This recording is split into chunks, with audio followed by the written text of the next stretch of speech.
Service is one of the greatest faith-defining components of youth ministry. And engaging teenagers in service comes with a large responsibility and an opportunity to develop and steer their perspectives around the people and the places they serve.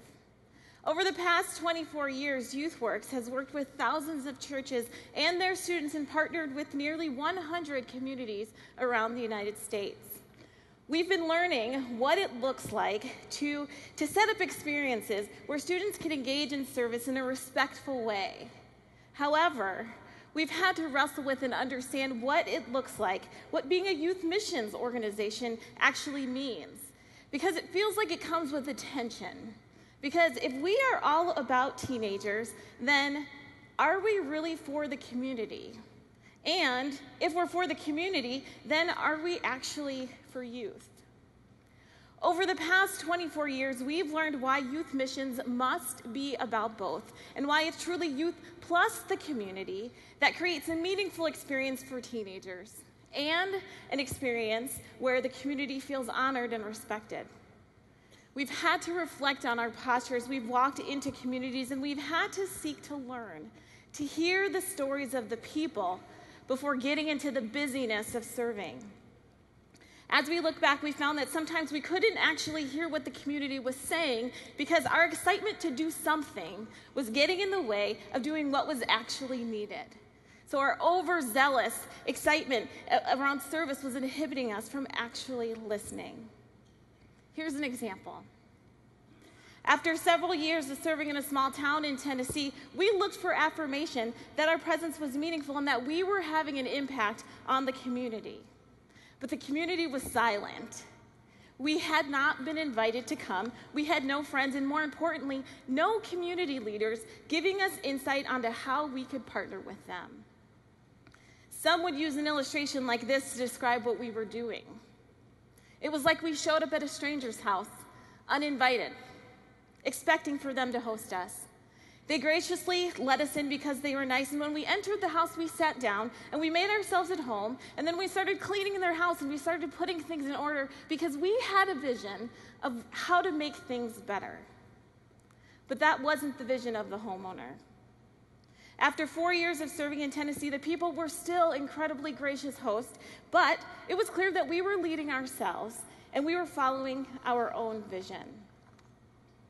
When it comes to planning service experiences for your youth, I imagine that you also have a vision for service and what that should be.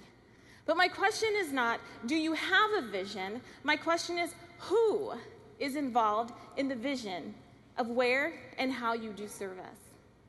Our visions around service must be shaped by the people that we desire to serve, and we have to pay attention and listen to the community first. At YouthWorks, we've had to figure out how to do this better and in a way that's respectful to the community. So here's another example of what listening has looked like for us. For 10 years, we were serving on a Native American reservation in Washington State. And there we were loving kids, and we were doing kids club, and we were doing minor home repairs. And through years of building relationships, we met a community leader who challenged us. He made us consider that we weren't respecting the people of his community. We were an outside organization bringing teenagers in to do service in this place, and he helped us see that an organization founded within the community could meet the needs of his people in a way that we could not. That was a really difficult and a defining moment for us because we had fallen in love with the people there, and we had figured out, and we had to figure out now what this meant for our partnership with this community.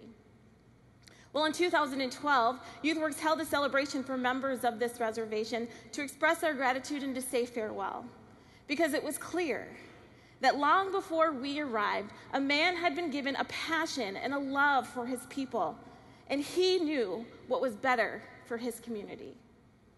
That single experience tuned our ears to listen and led us into asking more questions at our other communities.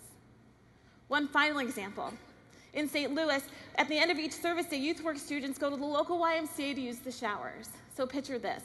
You have YouthWorks students waiting for their showers, and then on the other gym, you have youth from inner city St. Louis who hang out and play basketball. both groups occupying the same space but never interacting. Until the director of the YMCA suggested that we invite youth from the community to tell their stories. And the stories were of race and systemic injustices for people of color in their city. So because we listened to Chris, students on mission trips better understand the strengths and the struggles of the people they came to serve. They're being challenged to open their eyes to see a different perspective. It's opportunities like this that have led us into mutual exchange where we redefine service and we view service through the lens of partnership. When we've made time to listen, we've noticed the assets in a community. We've learned of their great wealth, and we've seen more clearly where God is moving. It's so much easier to bring our own agenda to service, but what if, as followers of Jesus and as youth workers, we were known for looking at service through the lens of partnership? What if we were known for listening to the community instead of only giving them what we think they need, like that uninvited house guest? What if we stopped thinking that the community needs our help to be better? We all want to see teenagers get it and witness their perspectives and their worldviews change. And we all want to see stereotypes shatter. We all want students to understand their own poverty as they learn a different definition of wealth that exists in the places they came to serve. A couple months ago, one of our staff posted on Instagram, "I thought I'd be working in the community, but the community was working in me." Isn't that what we all want for our students? To open their ears to hear, to lean into authentic relationships, to have the revelation of mutual exchange through service. As you set up mission experiences or service experiences for your student, are you creating space to listen? Or are you assuming that you know what's best for the places you serve? As youth workers, it's our responsibility and our privilege to lead students into service. Not a top-down, we know best, here to save you kind of transaction, but service, where we're invited in to sit at the table, engage in meaningful conversation, and share in the good things God has given us. When we make it a priority to listen, we'll discover what it looks like to become an extension of the community and experience the blessing that exists in service.